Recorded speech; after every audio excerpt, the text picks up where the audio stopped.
choisi depuis toujours. Dieu, tu m'as béni et appelé avant ma naissance. Tu me disais dans le silence, Dieu éternel, je sais que tu m'aimes, tu es mon Père, je suis ton enfant. Dieu éternel, je sais que tu m'aimes, je suis à toi éternellement. Et je loue le Seigneur pour cela. Il n'y a personne qui soit supérieur à quiconque. Le Seigneur permet que nous puissions être tous devant le Seigneur. Et la meilleure position devant le Seigneur, c'est à genoux devant le Seigneur. Le Seigneur permet que nous puissions, à travers cette prédication, lire ce texte que Eden vient de nous partager, ce texte de Actes chapitre 4, le verset 23 jusqu'au verset 31. Et cette prédication commence avec l'histoire de quelqu'un, une personne, et cette personne est la Hénon, une personne dont le nom rwandais est Ndamyo Mugabe et son prénom Fodidas. Cette personne, aujourd'hui, elle est âgée de 55 ans. Aujourd'hui, elle est enseignante, professeure de théologie à l'Université adventiste de Weimar, à l'Université de Californie aux États-Unis. Mais en 1994, elle avait 24 ans. Et cette personne, elle était déjà ancienne de l'Église adventiste du 7e jour de Remera, à Kigali, au Rwanda, depuis 2 ans. Donc ancien à l'âge de 22 ans. Et 6 avril 1994, sa maison, elle est encerclée par les miliciens Interahamwe. Et le jeune Fodidas, il avait réuni dans sa maison plusieurs personnes et ils étaient en train de lire ce livre, Tragédie des siècles, le chapitre 39, le temps de détresse. Et tous, ils étaient en train de partager ce texte. Et en partageant ce texte, il y a quelqu'un qui attend ce mot, qui entend cette phrase. Oui, même à travers ces moments de difficulté, même à travers ces moments de détresse, même en ce moment de trouble au Rwanda, Dieu n'est pas dépassé par les événements. Dieu est en contrôle. Tout va bien. Alors d'attendre ce mot, le milicien, il prend son couteau, il court, il s'avance vers le jeune Fodidas et il brandit son couteau. 2 fois, il le frappe sur le sommet de sa tête. Et le jeune doit lever la main, de toucher sa tête et de s'attendre à ce qu'il puisse y avoir un flot de sang qui coule. Rien. Rien, mes frères. Rien, mes sœurs. Dieu n'était pas dépassé. Dieu, il était encore en charge. God is in charge. God is in control. Prions le Seigneur. Oui, Seigneur, alors que nous sommes devant toi, alors que peut-être chacun d'entre nous s'interroge sur ce qui va, et peut-être surtout sur ce qui ne va pas dans sa vie, touche notre cœur. Permets que nous puissions être à l'écoute de ce que tu as préparé pour nous. et que nous puissions savoir que tu nous as visités et que tu as un message pour nous dans ce monde troublé. Au nom et par amour de Jésus. Amen.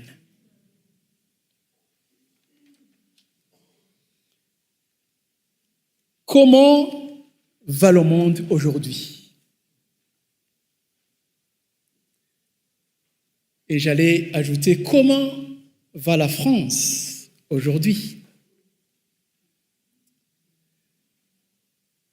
Comment va la communauté, ton église, cette belle communauté de l'église adventiste du 7e jour de Rio-Vendôme?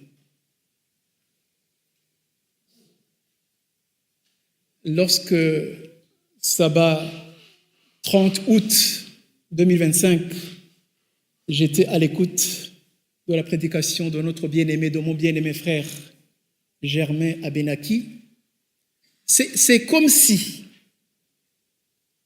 je souligne bien, c'est comme si il y aurait des frères et des sœurs qui ne se sentent pas, qui se frôlent à distance respectueuse. Et dans sa prédication, le frère Abenaki d'ajouter, c'est comme si, je souligne ça, dans cette période de nomination, la question principale n'est pas celle d'Ésaïe. Ésaïe chapitre 6, verset 8, « Me voici, qui enverrai-je, qui se lèvera pour nous? Me voici, envoie-moi. » Mais plutôt,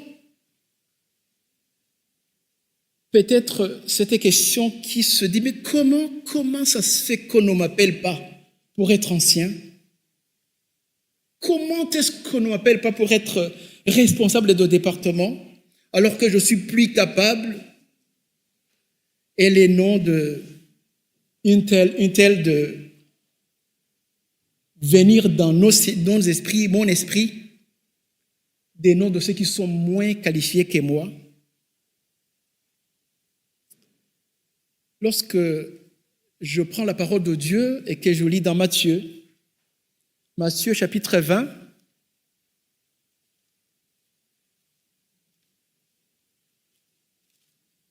à partir du 20e verset, nous voyons une mère qui prend ses deux enfants, Jean et Jacques, et qui, au verset 21, dit « Veux-tu, Seigneur, ordonne que mes deux fils que voici soient assis dans ton royaume, l'un à droite et l'autre à gauche. » Le Seigneur va leur donner une réponse, mais la conversation qui était entre les 4 personnes, ça va s'ébruiter.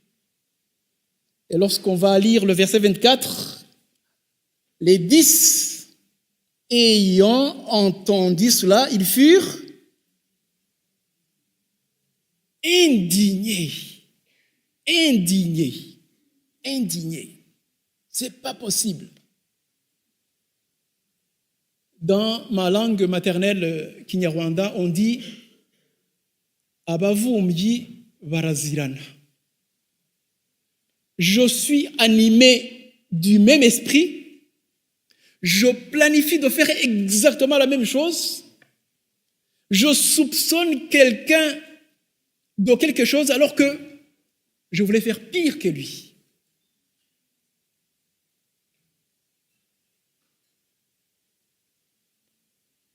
Permettez-moi de vous rappeler,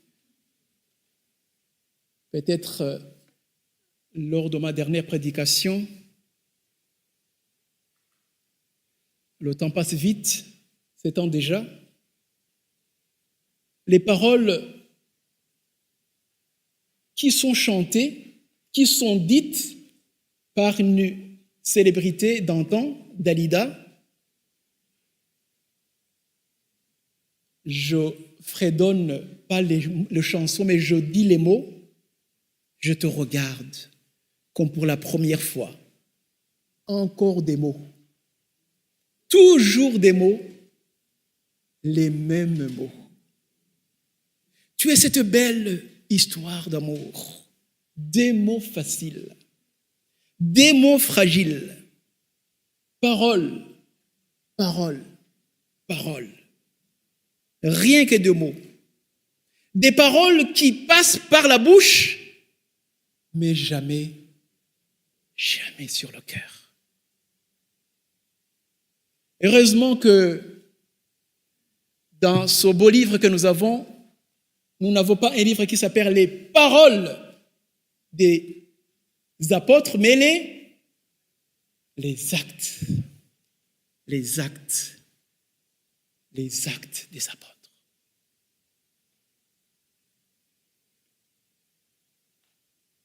Gandhi, le célèbre homme indien, il a dit plusieurs phrases.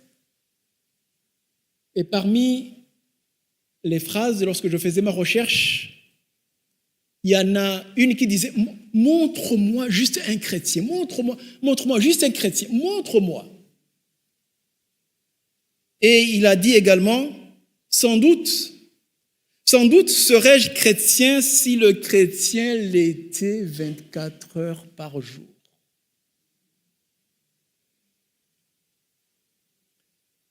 Ce n'est pas Gandhi seulement qui est à la recherche. Même l'Éternel, il est à la recherche. Ézéchiel chapitre 22, le verset 30.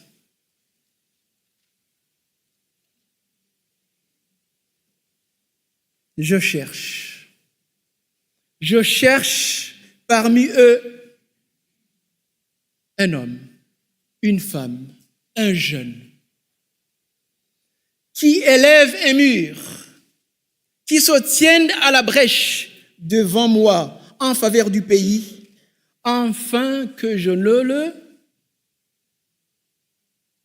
le détruise pas. Et quelle est la fin de la phrase? Je n'en trouve pas.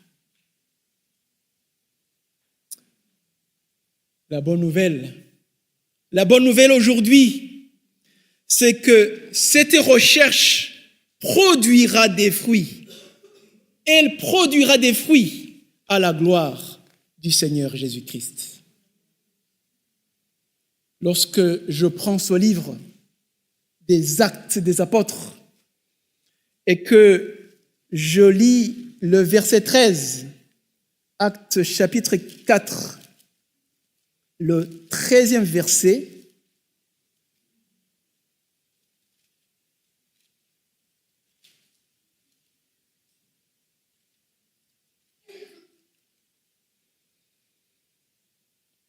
lorsqu'ils virent, lorsque ce qui les entourait, ce qui les oppressait, ce qui était en train de les questionner, lorsqu'ils virent l'assurance de Pierre et de Jean, ils furent étonnés, sachant que c'étaient des gens, des hommes du peuple, sans instruction. Et ils les reconnurent pour avoir été avec Jésus. Le mot « avec », il est capital. Ce n'est pas Jésus tout seul, ce n'est pas Vénancy tout seul, toute seule, c'est Vénancy et Jésus ensemble.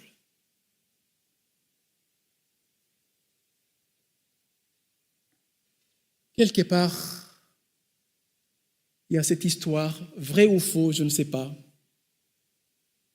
d'un funambule ces artistes de cirque qui sont spécialisés pour rouler sur un fil à une hauteur vertigineuse. Et il part une fois, il revient une deuxième fois, troisième fois. Et dans l'assemblée, il y a quelqu'un qui applaudit à tout rompre. Et l'artiste, le funambule, il s'arrête et il regarde notre spectateur. Et il lui dit, prends ma main. Je vois que tu crois en moi. Je vois que vraiment tu es sûr de moi. Viens, prends en moi et puis on y va.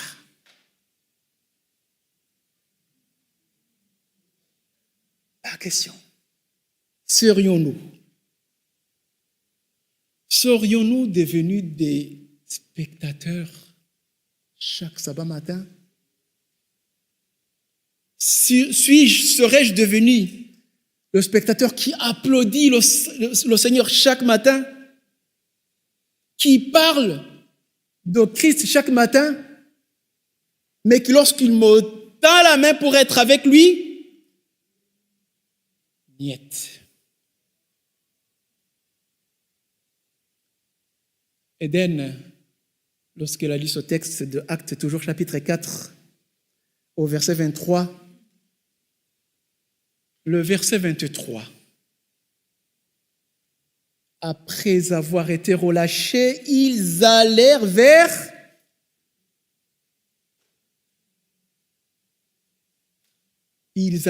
les leurs. Où est-ce que tu vas lorsque ça ne va pas? Vers qui? Vers qui tu y vas?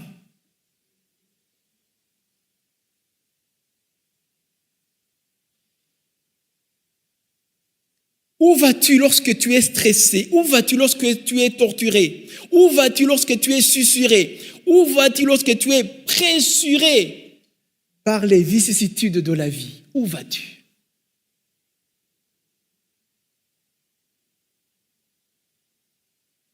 Toujours dans ma langue kinyarwanda, on dit ubuzima bukagukamura.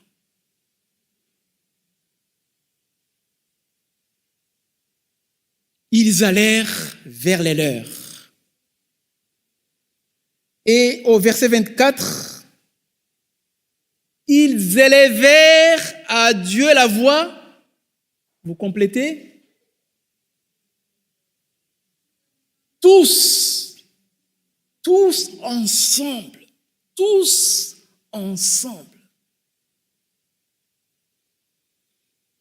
Et lorsqu'on regarde le verset 25, on voit que ce qui est au centre, c'est la parole de Dieu.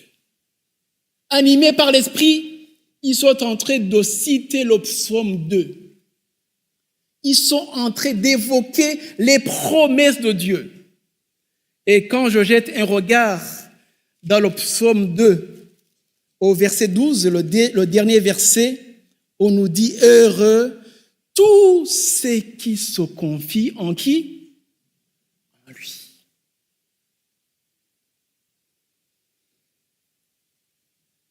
Ce livre, Tragédie des siècles, à la page 678, le premier paragraphe,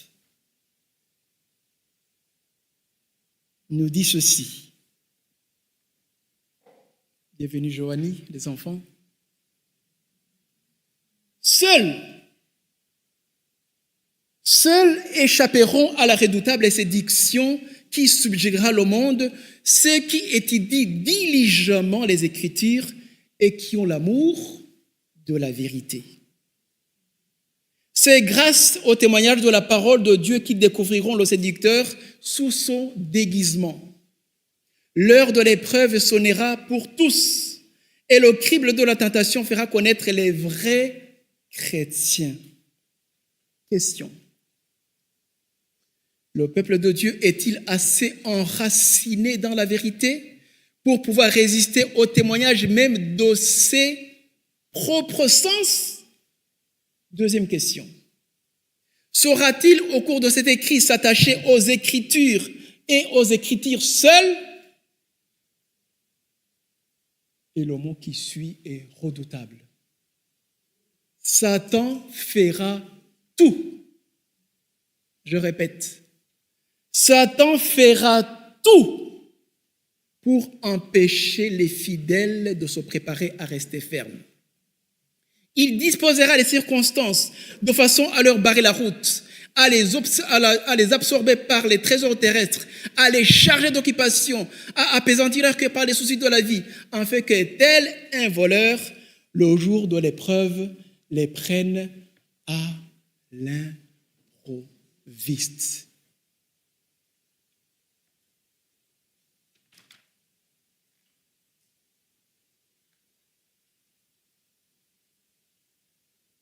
Oui, il y a de l'espoir pour les enfants de Dieu. Il y a une bonne nouvelle pour ceux qui se confient en lui. Psaume 2, verset 12. Lorsque nous regardons dans la Bible, dans 2 Rois chapitre 4,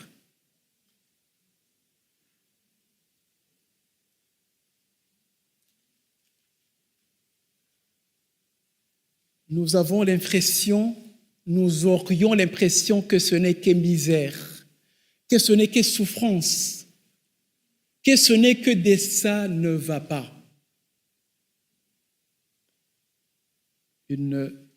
Un jeune couple, ils sont ensemble 1 an, 2 ans, 3 ans. La Bible ne dit pas le nombre des années, mais le serviteur dira que son époux, il est vieux, ils n'ont pas d'enfants.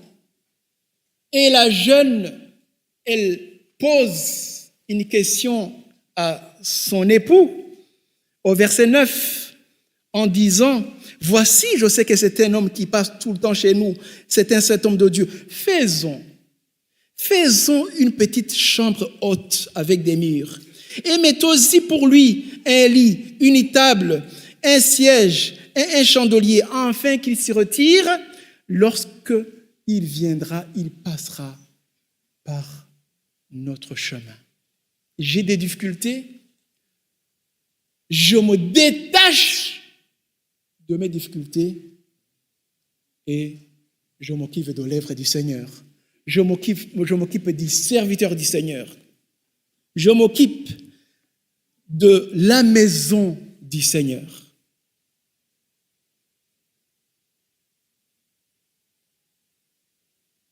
Lorsque nous lisons quelques versets plus loin,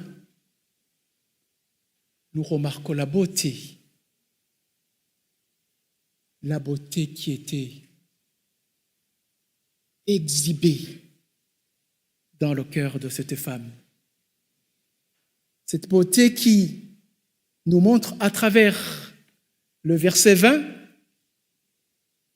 le serviteur qui amène l'enfant il est né dans ce foyer, il amène vers sa mère, l'enfant resta sur les genoux de sa mère jusqu'à midi, puis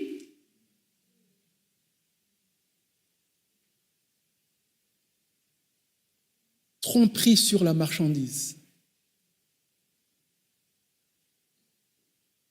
Tu n'as pas honoré ta promesse. Je n'ai rien demandé et tu m'as accordé cela. Et voici, ma misère, elle devient indicible. Verset 21. Elle monta, le verset 20, le verset 20, le verset 21, elle monta, le coucha sur le lit de l'homme de Dieu, ferma la porte sur lui et sortit. Elle appela son mari et dit: envoie-moi, je te prie, un des serviteurs et une ânesse. Je vais aller en hâte vers l'homme de Dieu et je reviendrai. Question, verset 23. Pourquoi veux-tu aller aujourd'hui vers lui? Ce n'est ni une nouvelle lune, ni un sabbat. Elle répondit quoi? Un peu plus fort.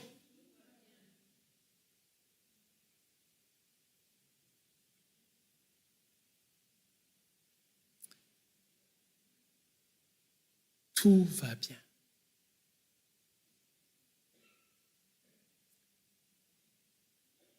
Il n'y a rien. Il n'y a rien qui attriste le Seigneur qu'est de voir combien nous lâchons tout de suite la main du Seigneur.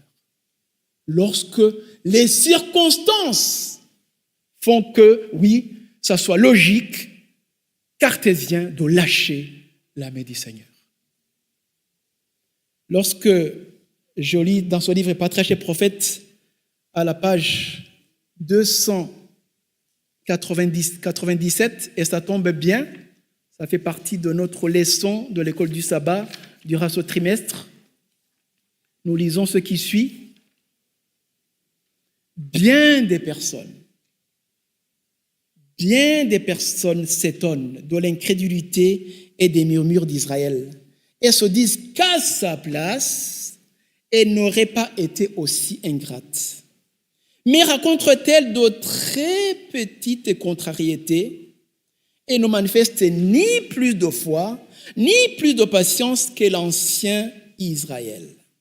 Si elle passe par des moments pénibles, elle murmure contre les gens ou les choses dont Dieu s'est servi pour les purifier.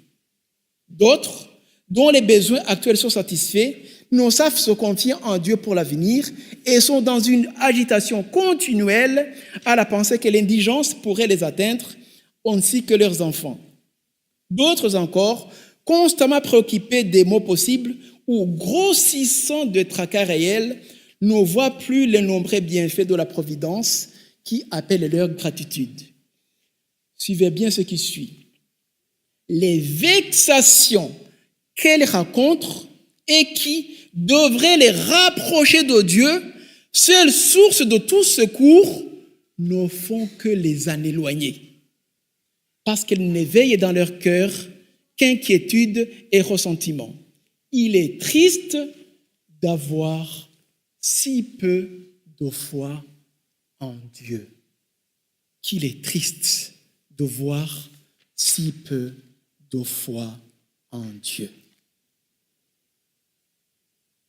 Nous allons retrouver notre jeune Phodidas que nous avions évoqué au début de cette prédication.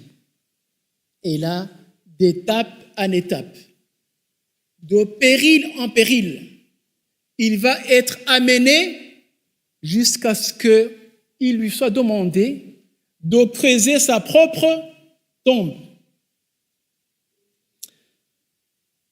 Alors, il commence à creuser sa tombe. Et au fur et à mesure qu'il creuse sa tombe, l'un des bourreaux, juste pour passer du temps, il feuillette sa Bible. Et chaque fois, il voit des mots soulignés, chaque fois. C'est quoi ça? Qu'est-ce que tu as écrit dans ce livre? Et l'autre de répondre, ce sont des paroles que j'ai lues. C'est vrai? Tu as tout lu cela? Et au fur et à mesure que l'autre creuse, l'autre est en train de relire ce qui était souligné dans sa Bible. Et petit à petit, l'Esprit de Dieu commence à parler au cœur du bourreau. À un certain moment, le bourreau il dit, écoutez, le sort il est dur, tu dois creuser profond, je me propose de venir t'aider. Et il saute dans le fossé et il creuse sa tombe pour lui. Et c'était grave pour lui puisque la tombe était déjà presque achevée. Ce n'était pas une bonne nouvelle pour lui. Mais ce que Phodidas ne savait pas, c'est que Dieu avait la situation au contrôle. Le fossé, il est rempli, la tombe, elle est déjà creusée. Tout de suite, le responsable, le chef des miliciens, il dit, hey, on ne va pas mettre un inconnu dans notre terre ici. Il y a quelqu'un qui est proche de nous, qu'on a déjà tué, c'est lui. C'est lui qu'on va mettre dans cette tombe. Et lui, le jeune Phodidase, il va creuser un autre endroit. L'inhumation, elle est faite dans la tombe qui était destinée au jeune Phodidase. Et l'un des bourreaux, il dit ironiquement, prions. Prions pour celui qu'on a déjà tué, qu'on vient d'inhumer dans cette tombe. Marie, mère de Jésus, recueille-le auprès de toi.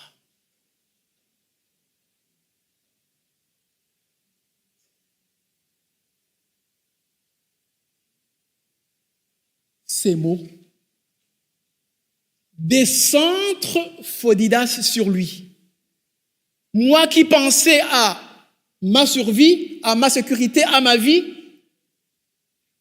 je comprends que je suis responsable de l'ignorance de ces personnes qui ne connaissaient pas Dieu. Je suis en partie responsable de ces personnes qui ne connaissent pas combien il est Dieu. Et de prier dans son cœur en disant, Seigneur, je ne sais pas ce qu'il faut passer de moi, mais permets-moi que je ne puisse pas finir l'autre tombe sans que tu me donnes l'occasion de parler de ta parole à ceux qui ne la connaissent pas. Mais comment allait-il faire? Comment ça allait se passer? Eh bien, il va passer par celui qui l'avait aidé à creuser la tombe. Permets-moi juste que je dise un mot avant que je puisse entamer la deuxième tombe. Deux groupes se séparent. Il n'a pas à nous dire. Il a à nous dire. Il a à parler. Tu n'as pas à parler. Ils se chamaillent entre les deux. Le même responsable, il les réunit tous. Il dit, écoutez, vous tous qui ne voulez pas rien attendre, vous vous asseyez et vous mettez vos doigts dans les oreilles. Personne, je dis bien personne, n'a mis ses doigts dans les oreilles. Tous, ils ont bien écouté. Tous, ils ont bien entendu. Tous, ils ont suivi le message.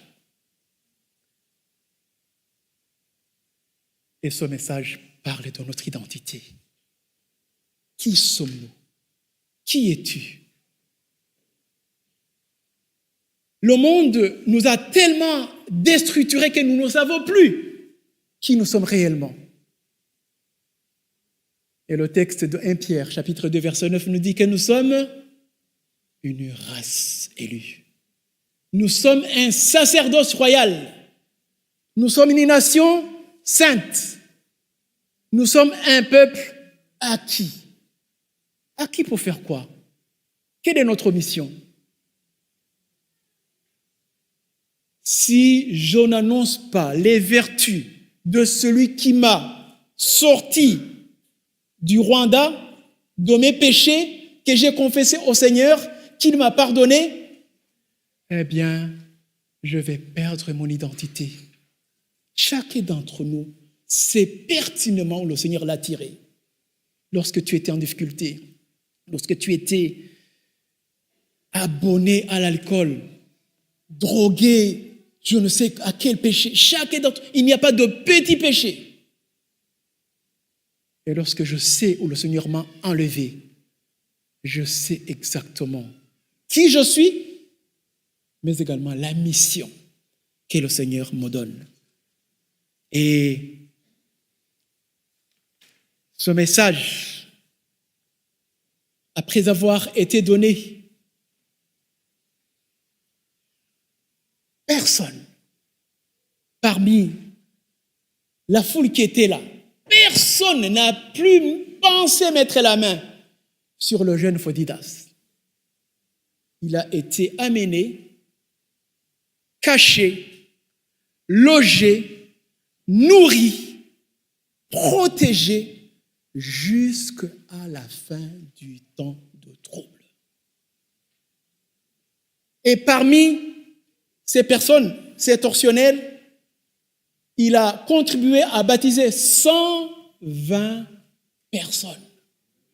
120 personnes. Et parmi ces personnes, il y en avait un qui avait tué sa propre sœur.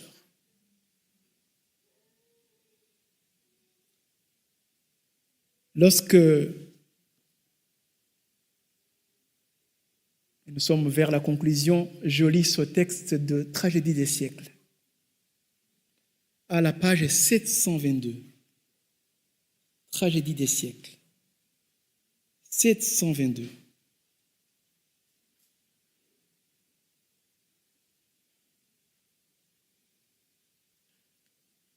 Troisième paragraphe. Tout près du trône se trouvent placés ceux qui d'abord, zélés pour la cause de Satan, puis véritables brandons arrachés du feu, ont servi leur Dieu avec une grande ferveur. Tu as été peu pardonné, eh bien tu vas aimer peu. Mais il t'a été beaucoup pardonné, tu vas beaucoup aimer.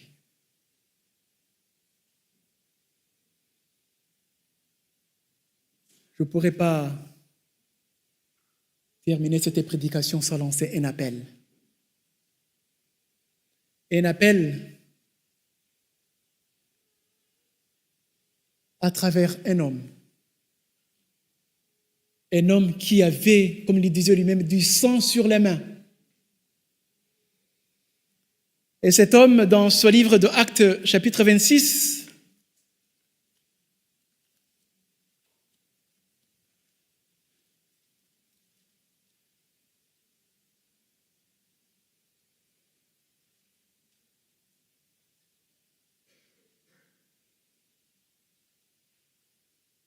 il a répondu à la question qu'il avait posée lui-même. « Qui est-il, Seigneur ?» Verset 15. Et le Seigneur lui avait répondu, « Je suis Jésus que tu persécutes. Mais lève-toi, lève-toi. Tiens-toi sur tes pieds, car je t'ai apparu pour t'établir. » T'établir qui? Ministre. Ministre et témoin. Ministre et témoin des choses que tu as vues et de celles pour lesquelles je t'apparaîtrai. Je t'ai choisi du milieu de ce peuple, de Lieu-Vendôme, pour que tu sois envoyé vers le milieu des païens. Je t'ai choisi pour être celle ou celui qui ouvre leurs yeux, pour qu'ils passent des ténèbres à la lumière, de la puissance de Satan à celle de Dieu, et qu'ils reçoivent par la foi en Jésus le pardon des péchés et l'héritage avec les sanctifiés.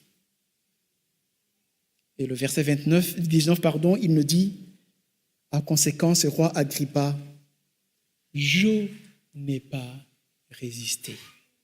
Je n'ai pas résisté. Alors la question que je te pose aujourd'hui, veux-tu dire oui à l'appel du Seigneur? Veux-tu dire oui à l'appel que Jésus te fait aujourd'hui? Le verset 21 du livre des Actes, verset 31, dernier verset, Actes chapitre 4, le verset 31, on nous dit, quand, quelqu'un peut m'aider, quand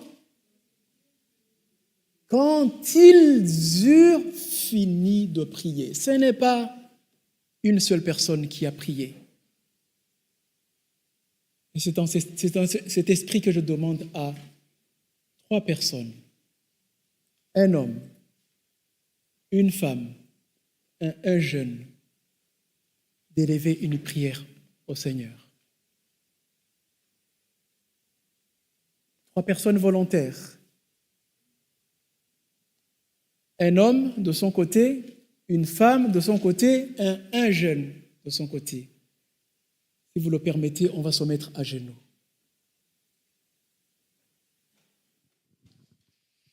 Seigneur Dieu, nous te remercions de ta parole. Tu nous as invités aujourd'hui, sabbat, pour venir t'adorer et te louer, et que tu nous as donné aussi le sabbat afin que nous venons pour être sanctifiés, pour être enseignés, et maintenant nous te remercions de ta parole. Seigneur, purifie-nous, sanctifie-nous, puisque nous avons péché, puisque nous sommes égarés sans connaître la vérité. Sanctifie-nous par ta vérité, sanctifie-nous par ta parole.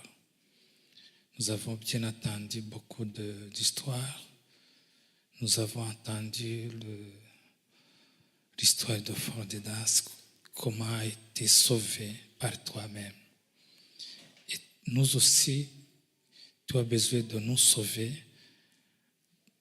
Tu as besoin de nous préserver des dangers d'aujourd'hui afin que nous te servions partout, Seigneur. Donne-nous ton Esprit Saint afin que nous soyons capables de lancer la voix partout dans le monde pour dire ton retour, pour prêcher ton retour, puisque tu es prêt à revenir pour donner le récompense à chacun de nous. Merci Seigneur de nous genouiller pour t'attendre, pour attendre ton Esprit Saint afin que nous soyons capables de nous édifier du mal, de nous édifier de tout ce qui nous empêche de te servir. C'est au nom du Seigneur Jésus que nous prions. Amen.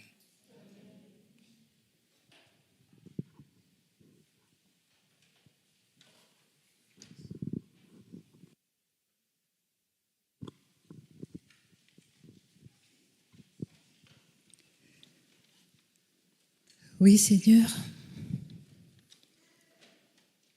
Merci pour ces rappels de ta bonté. Tu nous demandes de te faire confiance.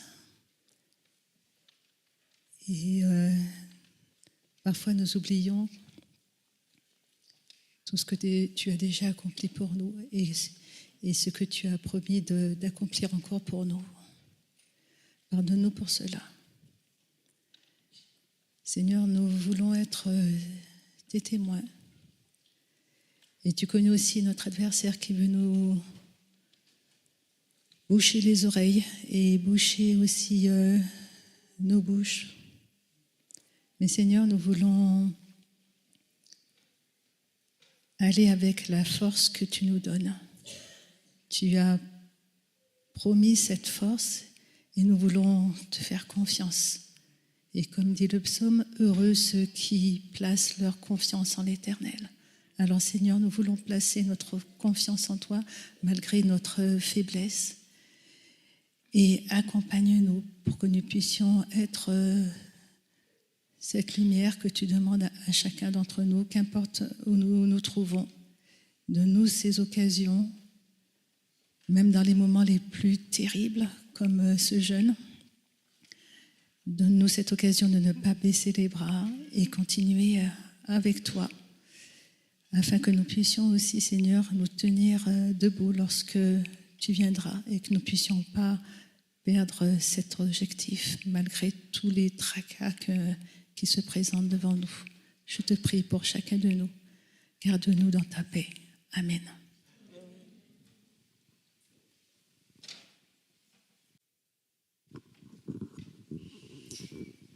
Seigneur Dieu, nous voulons te remercier pour cette prédication qui a été faite, pour les mots que tu as permis à Seth de nous donner, Seigneur. Permets qu'ils puissent toucher nos cœurs, Seigneur, que nous puissions laisser ta puissance se manifester à travers nous, Seigneur. Aujourd'hui, tu as besoin de ce peuple de cette race élue, ce sacerdoce royal que tu as mis à part.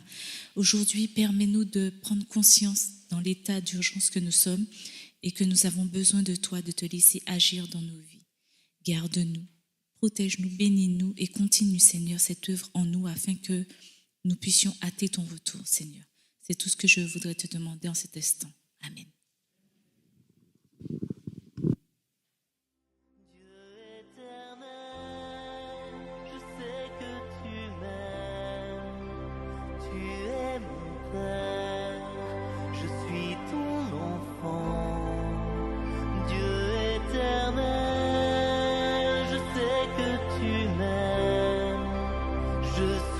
À toi, éternellement,